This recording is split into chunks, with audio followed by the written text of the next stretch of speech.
everybody. Welcome to the latest edition of the Weekly Pulse. It's me here, Dan, in the basement of Forbidden Planet Kitten.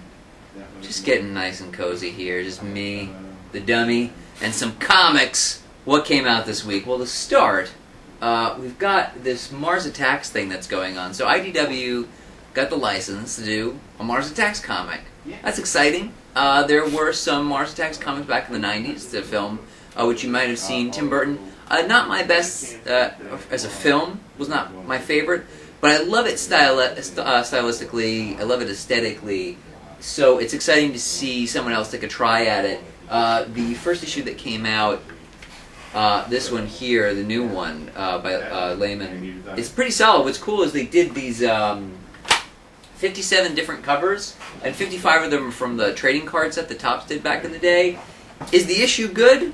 Yes, it explores the actual Martians in a way that I feel that the film never did. It kind of gives them a little bit more of a personality. It's all kind of from their perspective, so I really enjoyed that.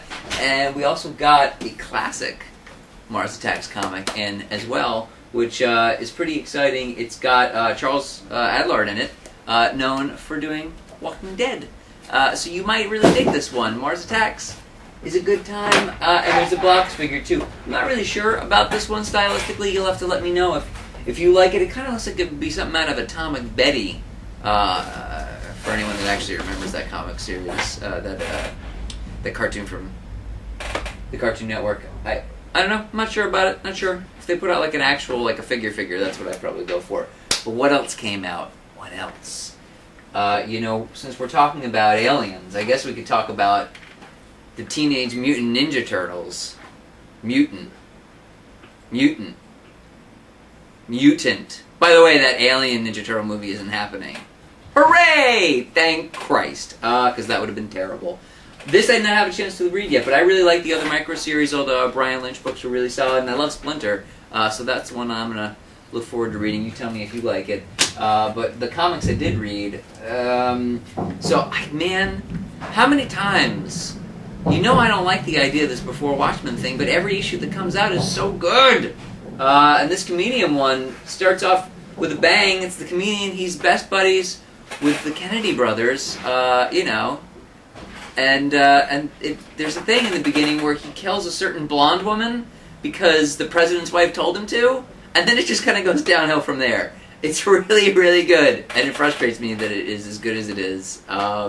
Because I would rather they just have a new character, but c'est la vie. If you're reading these, you're really going to enjoy that. And meanwhile, other things that I wasn't sure I was going to continue liking. Avengers vs. X-Men, Round 6 came out. And I wasn't sure about Round 5. It was a little middle of the road. And we're going to come around the bend. I thought, where are we going to be as we're hitting that middle chapter? And it turns out, great! Really good.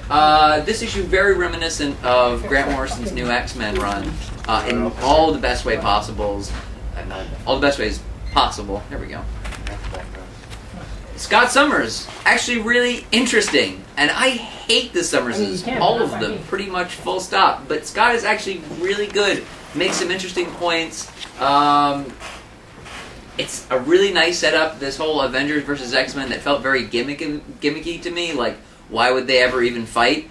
I actually feel like there's a legitimate reason for them to fight now. And I'm not sure whose side I'm on, and that's how it should be. So I really love this. So if you were maybe starting to think, I'm not going to keep reading this, try this issue before you make that decision, because I thought it was a real step in the right direction. And while we're on the subject of X-Men, I decided that even though I haven't been reading Astonishing X-Men, I would pick up X-Men number 51 to see how I would feel about this whole North Star marrying his boyfriend thing. And it's very touching. It's very nice. I know a lot of people felt like they had rushed things, but people rush marriages all the time. Sometimes you meet somebody and it's just right, and then you get married and it works. And I feel like that felt very honest in this issue and came through. The only downside is that there's this whole arc with Karma, and I hate Karma. I hate her. I think she is just the lamest character.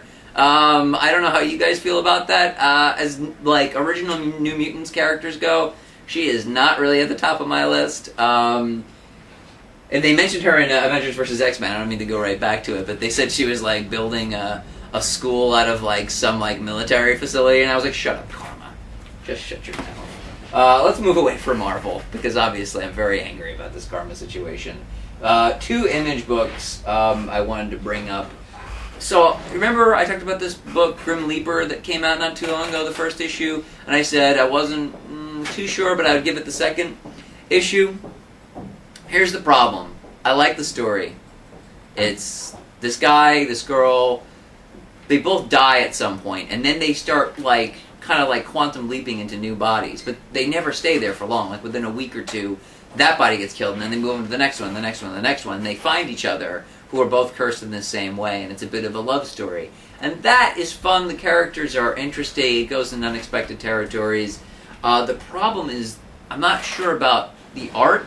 The pencils are a little sloppy, same thing with the inks, and they have this tendency to sort of give every couple of pages a different wash on the colors. Like it'll be like, here, this is kind of pink, this is a little blue, this is a little yellow, and it feels a little, I don't know, man, it feels a little cheap, a little rushed. Like if they paid a little more, if they took a little more time with the art, I would like this book better. I don't know if I'll keep reading it. I might try one more issue just to see. But if your focus is on story and less on art, I would say give this one a shot. And of course, I would be remiss if I did not mention that the next issue of Saga, Chapter 4, came out. This is very, just like number 3, very Brian K. Vaughan. It's got that teen quality to it where the characters speak in that very natural, very colloquial way, even though there are crazy things happening around them, which I really like. So if you like that, you'll probably like this issue, and they're giving a nice background on the Will, which is one of the hitmen that have been sent after the 2 parents and the baby. And I really like him as a character. I find him really fascinating. So this was a solid issue. Not really surprised that it was so good, but if you were reading, keep reading. I am. And then some trades and some graphic novels, a whole bunch, which are really good. Right, Dummy? Come up with a name for this dummy. I don't know what it's going to be yet, but he can't just be going by Dummy. Hey, right! Graphic novels. Lost Dogs, reprinted from Jeff Lemire. I had never read this before. I sat down before we filmed. I said, I'm going to read this because I love Jeff Lemire. When I got to the end, I thought, this is good, but I want to kill myself. It is so depressing.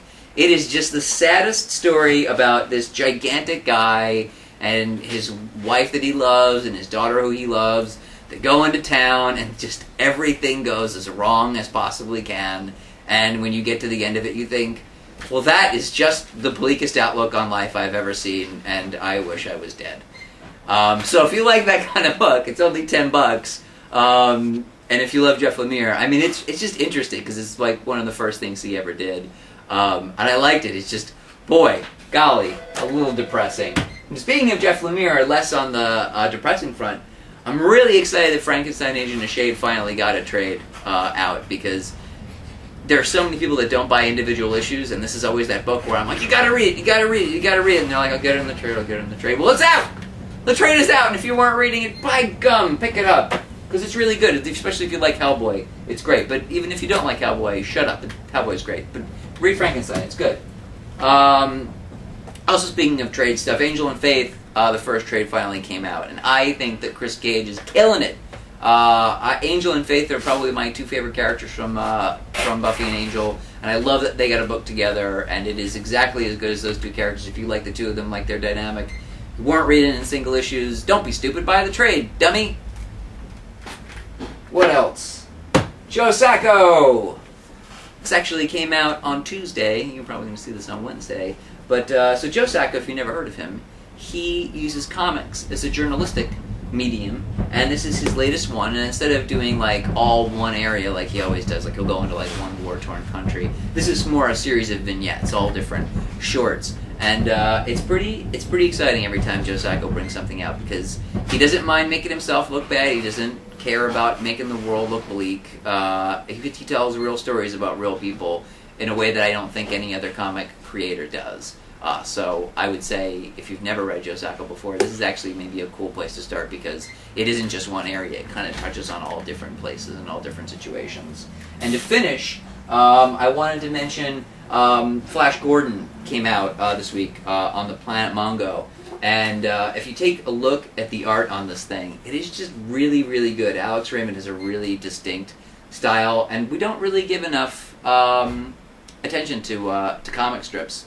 And so I wanted to do that this time because this is really good. And yeah, man, I would recommend when you come into the shop, look at this. Just take a peek at it. I think you might be surprised by how much it kicks ass, and you might end up picking it up.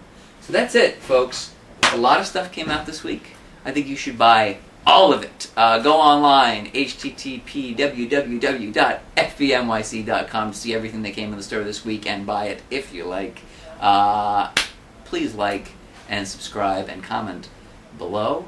And I thank you for watching, folks. Keep reading. Bye, everybody. Bye. Say goodbye, dummy. Bye. Good job.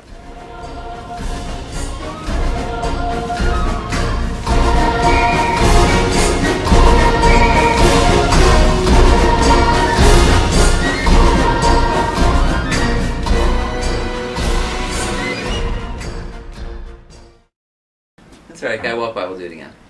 That's not gonna happen. Alright, go for it. What a dick.